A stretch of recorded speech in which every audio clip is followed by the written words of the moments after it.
நான் உங்ககிட்ட ஒரு விஷயம் கேக்குறேன். கோபம் வராதவங்கன்னு சொல்லி யாராவது இந்த உலகத்துல இருக்கிறாங்களா? எனக்கு தெரிஞ்சு அப்படி யாரையும் நான் கண்டதில்ல. அதே ஆன்சரை தான் நீங்களும் சொல்லுவீங்கன்னு சொல்லி நான் நினைக்கிறேன். கோபம் கோபம் அப்படின்னு சொல்றது ஒரு எமோஷன். அது எல்லாருக்கும் பொதுவான ஒரு விஷயம். எப்பயாவது கோபம் வருதுன்னு சொன்னா அது பிரச்சனை இல்லை. ஏன்னு சொன்னா அது இயல்பான ஒரு விஷயம். எமோஷன் சொல்றது எல்லாருக்கும் இருக்கிற ஒரு விஷயம் தானே. ஸோ எப்பயாவது கோபம் வருது அப்படின்னு சொன்னா ஒரு பிரச்சனையும் இல்லை, அது சாதாரணமான ஒரு விஷயம். ஆனா இதுவே நிறைய தடவை சின்ன சின்ன விஷயத்துக்கெல்லாம் கோபம் வருதுன்னு சொன்னா அது எங்களை நிறைய பிரச்சனைகள்ல கொண்டு போயிட்டு விட்டுரும்.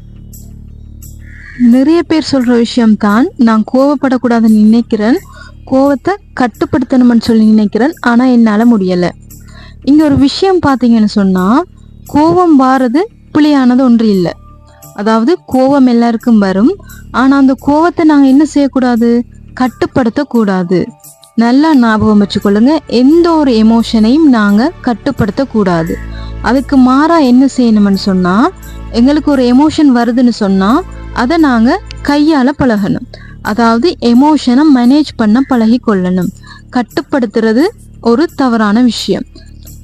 ஒரு மனிதனுக்கு ஏன் கோபம் வருது என்று சொன்னா ஒவ்வொருத்தரும் நிறைய ரீசன் சொல்லுவீங்க. அதுல கொஞ்சம் ரீசன் பார்த்தோம்னு சொன்னா, விருப்பங்கள் நிறைவேறாத போது, அதாவது நீங்க ஒரு விஷயம் ஆசைப்படுவீங்க, அந்த விஷயம் உங்களுக்கு கிடைக்கலன்னு சொன்னா உங்களுக்கு கோபம் வரும். ரெண்டாவது விஷயம், தேவையை பூர்த்தி செய்ய இயலாத போது, உங்களுக்கு நிறைய தேவைகள் இருக்கு, அந்த தேவைகள் உங்களுக்கு கிடைக்கலன்னு சொன்னா உங்களுக்கு கட்டாயம் கோபம் வரும். அடுத்த விஷயம், எங்கட ஒரு பொருளை வேற யார் சரி பலவந்தமா எங்கள்கிட்ட இருந்து வாங்கும் பொழுது.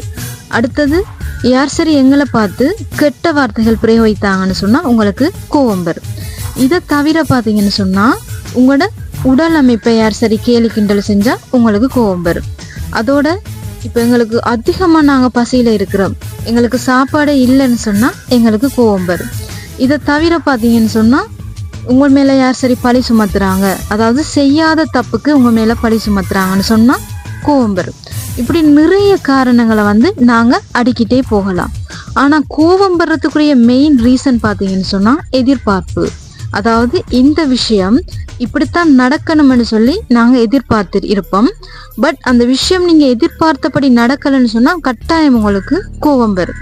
இங்க பாத்தீங்கன்னு சொன்னா, நீங்க உங்களோட மைண்ட்ல என்ன செய்றீங்கன்னு சொன்னா, இந்த விஷயம் இப்படித்தான் நடக்கணும்னு சொல்லி ப்ரோக்ராம் பண்ணி வச்சுட்டீங்க. ஸோ நீங்க அப்படி ப்ரோக்ராம் பண்ணி வச்சதால தான் உங்களுக்கு கோபம் வருது. நீங்க அந்த விஷயத்த ப்ரோக்ராம் பண்ணி வைக்கலன்னு சொன்னா உங்களுக்கு கட்டாயம் அந்த தருணத்துல கோபம் வந்திருக்காது.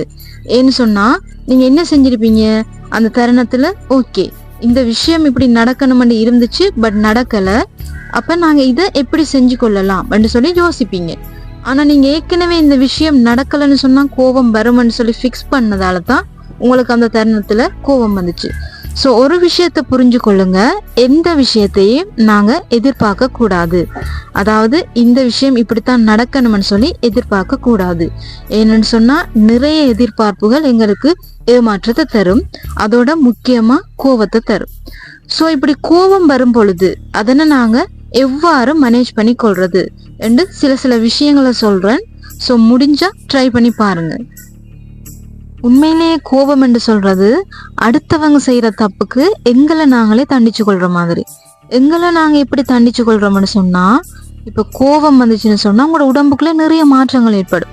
உங்களுக்கு நிறைய வியாதிகள் வரும். உதாரணமா ஸ்ட்ரெஸ் வாரது, நரம்பு தளர்ச்சி வாரது, தலைவலி வாரதுன்னு சொல்லி உடம்புல நிறைய வியாதிகள் வரும். அதை தவிர பாத்தீங்கன்னு சொன்னா உங்களுக்கு டென்ஷன் ஆகும், நீங்க ரத்த ஓட்டம் எல்லாம் அதிகரிக்கும், உங்களோட இதய துடிப்பு அதிகரிக்கும், மூச்சு அதிகமா வாங்குவீங்க. இப்படி நிறைய விஷயம் நடக்கும். இது எல்லாமே என்னது, உங்களுக்கு நீங்க கொடுக்குற தண்டனைகள். ஸோ நாங்க என்ன செய்யணும், அடுத்தவங்க தப்பு செய்யறாங்கன்னு சொன்னா நாங்க கோவப்பட்டு எங்களை ஆபத்துக்கு கொண்டு செல்லக்கூடாது, அதை நாங்க கையாளணும். ஸோ அதை எப்படி கையாளுறன்னு சொன்னா நிறைய விஷயங்கள் நாங்க செய்யலும். முதலாவது விஷயம் பாத்தீங்கன்னு சொன்னா, உங்களுக்கு கோபம் வந்துச்சுன்னு சொன்னா நீங்க என்ன செய்யலாம், தண்ணி குடிக்கலாம். அதாவது அதிகமா தண்ணி குடிச்சீங்கன்னு சொன்னா உங்களோட கோபம் குறையும். ரெண்டாவது விஷயம், கோபத்தை நாங்க பிட் போடணும்.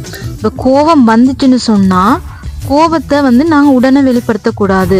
அதை வந்து ஆறுதலா தான் வெளிப்படுத்தணும். எப்படின்னு சொன்னா, இப்ப நீங்க அடுப்புல ஒரு கறி வைக்கிறீங்க, கறி இறக்கினோன்னு நீங்க சூட்டோட சாப்பிடுவீங்களா? அப்படி சூட்டோட சாப்பிட்டா என்ன நடக்கும்? உங்களோட வாய் வந்து வெந்துடும். அதே மாதிரி தான் கோபம் வரும் பொழுது அதை நாங்க உடனே வெளிப்படுத்துவோமா இருந்தா அது வந்து பெரிய ஆபத்தை விளைவிக்கும். ஸோ நீங்க கோபம் வந்துச்சுன்னு சொன்னா ஒரு 5 நிமிஷம் கழிச்சு அதை வெளிப்படுத்துவீங்களா இருந்தா அதோட விபரீதங்கள் வந்து குறைவா இருக்கும். ஸோ கோபம் வந்தா நாங்க என்ன செய்யணும்? அதோட ரியாக்ஷனை வந்து பிற்போடணும். அடுத்தது பாத்தீங்கன்னு சொன்னா தியானம் இல்லது மூச்சு பயிற்சி. இப்ப நாங்க என்ன செய்யணும்னு சொன்னா, இப்ப உங்களுக்கு ஒரு ஆபீஸ்ல இருக்கிறீங்க, உங்களுக்கு கோபம் வருதுன்னு சொன்னா நீங்க என்ன செய்யலாம்? 3 முறை ஒரு ஆழமான மூச்சு எடுத்து வெளியில விடலாம். அப்படி விட்டீங்கன்னு சொன்னா கண்டிப்பா உங்களோட கோபத்தோட லெவல் வந்து குறையும். அதை தவிர பாத்தீங்கன்னு சொன்னா நிறைய தத்துவங்களுடைய புத்தகங்கள் வாசிக்கிறது, நகைச்சுவைகள் உள்ள வீடியோக்கள் பார்க்கறது, பிடித்த நபர்களோட உரையாடுறது, நிறைய விஷயங்கள் வந்து நாங்க என்ன செய்யணும்? எங்களுக்குன்னு சொல்லி உறவினர்கள் இருப்பாங்க தானே, அது அம்மாவா இருக்கலாம், உங்களோட ஃப்ரெண்ட்ஸா இருக்கலாம், லவ்வரா இருக்கலாம், யாரா இருந்தாலுமே அவங்கள்ட்ட ஷேர் பண்ணி கொள்ளுங்க. எனக்கு இதனால இப்படி கோவம் வருது, என்ன செய்யறேன்னு தெரியல, அப்படி நீங்க ஷேர் பண்ணி கொள்ளுவீங்களா இருந்தா உங்களோட கோவத்துல லெவல் வந்து என்ன செய்யும்? கொஞ்சம் கொஞ்சமா குறையும். அதே நேரம் உங்க கூட இருக்கிறவங்க உங்களுக்கு சப்போர்ட் பண்ணுவாங்க.